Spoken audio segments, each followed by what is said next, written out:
দেখুন, আমরা ফোনে কিন্তু বিভিন্ন ধরনের অ্যাপস ইনস্টল করে থাকি বিভিন্ন কাজ করার জন্য। এই থার্ড পার্টি অ্যাপসগুলো কিন্তু অনেক সময় ডিলিট করে দেওয়ার পরেও কিন্তু আমাদের ফোনে থেকে যায়।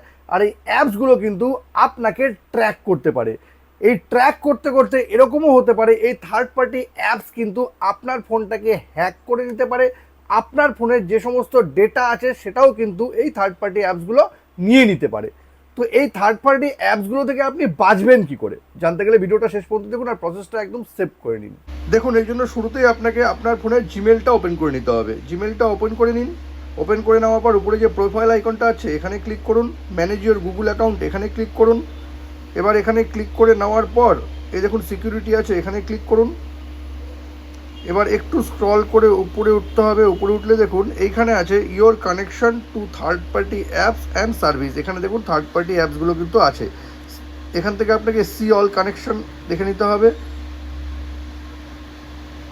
এই দেখুন এখানে আমার ফোনে কিন্তু 7টা থার্ড পার্টি অ্যাপস আছে। এগুলো কোনো না কোনো সময় কিন্তু আপনি ইনস্টল করেছিলাম, আবার ডিলিটও করে দিয়েছি।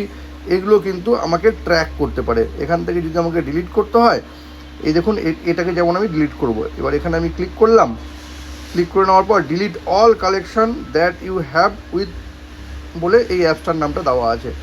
এখানে ডিলিট করলেই কিন্তু এই অ্যাপসটার সঙ্গে সমস্ত রকম কানেকশন আমার ডিলিট হয়ে গেল। সে কিন্তু আমাকে আর ট্র্যাক করতে পারবে না।